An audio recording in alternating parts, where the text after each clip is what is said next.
Hi guys, so we've been rolling on a few projects recently, namely House of Matisse, who, big up House of Matisse, who are always shouting us out there. And we've decided to kind of do these mini videos where I give a bit of insight into some of the questions that a lot of people might be having. And these questions actually came from the House of Matisse page, but hopefully I can give you a little bit more insight into my thoughts. And just to be clear, these are my thoughts, they're not the industry's thoughts. They're sort of my perspective on the experience that I've had so far, and hopefully they're helpful for you. So one of the questions was, why are builders often so bad? Firstly, I don't think all builders are bad, but there is an element that perceives the majority of the industry as bad based on all of the stories that most people have heard or some of you have really experienced.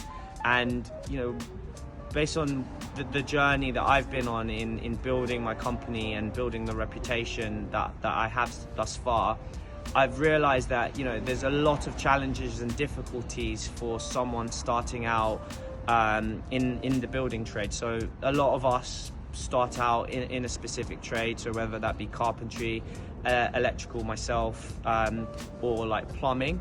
And so you become an expert in your trade, and then all of a sudden you now decide that you're going to leave your company or stop doing it on your own because you want to try and take that to the next level. And there's obviously not any real training out there to tell you how to scale from being a very successful one-man band to then suddenly taking on employees and finding the right people, finding the right tools for communication, invoicing, pricing, what is your value, so there's a lot of stumbling blocks, I would say, that can hinder someone in the beginning. A lot of the time I would say that the reason why builders are perceived to be so bad is actually the success, that their individual successes generally are what I find hinder themselves. It happened with me when I was first building my electrical company. I went from 1 electrician to 15 electricians in the space of like 3 to 6 months.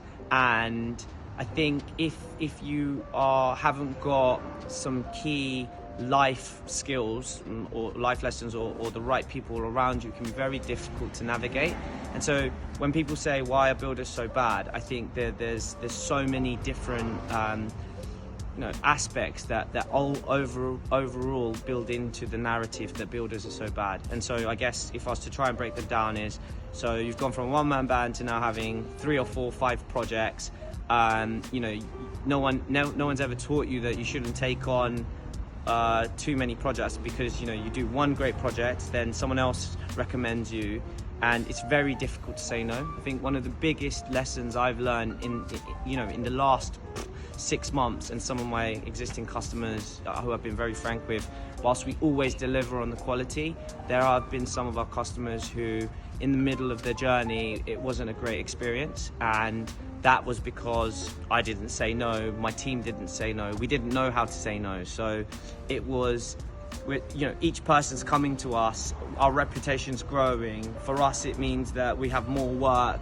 We're in this place where we were like struggling to find work to now having uncoped amounts of work. So I think that for me is one of the reasons. The other thing is, until you build a reputation, you are basically fighting with every other person in your trade. And the main contractors, a lot of them, some of them are great and some of them know what they're doing. So they find these contractors like who are on their way up or who are trying to do good work, and they basically squeeze you on the margins. So you get 5 contractors, each put in a price, they're going for the cheapest price.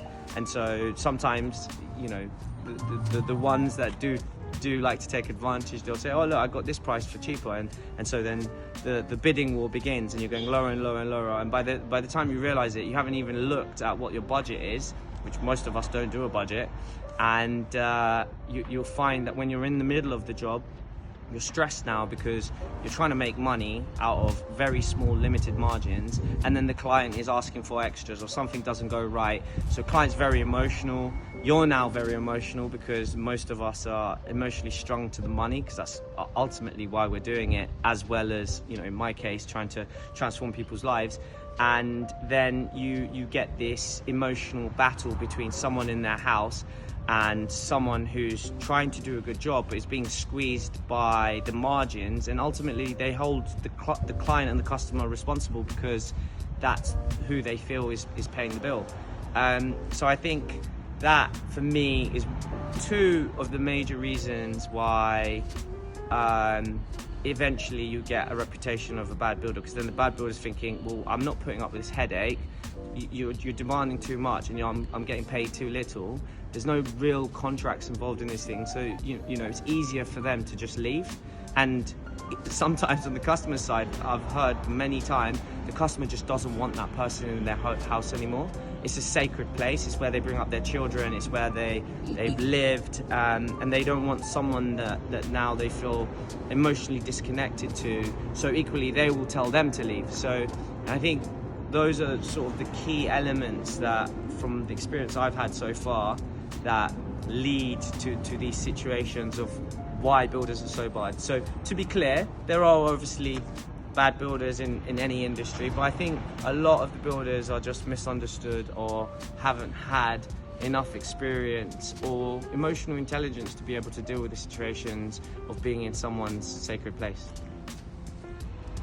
So at RH, I would say that we're different because I'm a very empathetic person, and that comes to do with a lot to do with my past. I was born in Kenya, I lost my dad at a very young age and got shipped over and moved over to here all in the space of 3 months. And I think that showed me how important my home was and how lucky I was to have such an amazing home and experience in my own home. And so that empathy, I managed to hold on to that, and I really brought it into my trade once I decided to become an electrician, and I've been able to use that as the foundation of building the RH brand. So I say empathy is very key. Honesty and clear communication. I think a lot of the time, you know, things are going to go wrong. Like recently, the industry materials have gone up 20 to 30%. There's less workers. A lot of the workforce has moved back to the given countries. So it's just about being honest. Obviously, COVID as well has happened. Whilst we've managed to actually manage all of these different things that would normally, if it was to happen to any industry, would completely turn it on its head. We've really focused on clear communication with our clients, and even sometimes, you know, we don't always get that perfect, but we actually strive to do our best. And I think for me, those are really the key things, and I can go into more depth on one of our future episodes.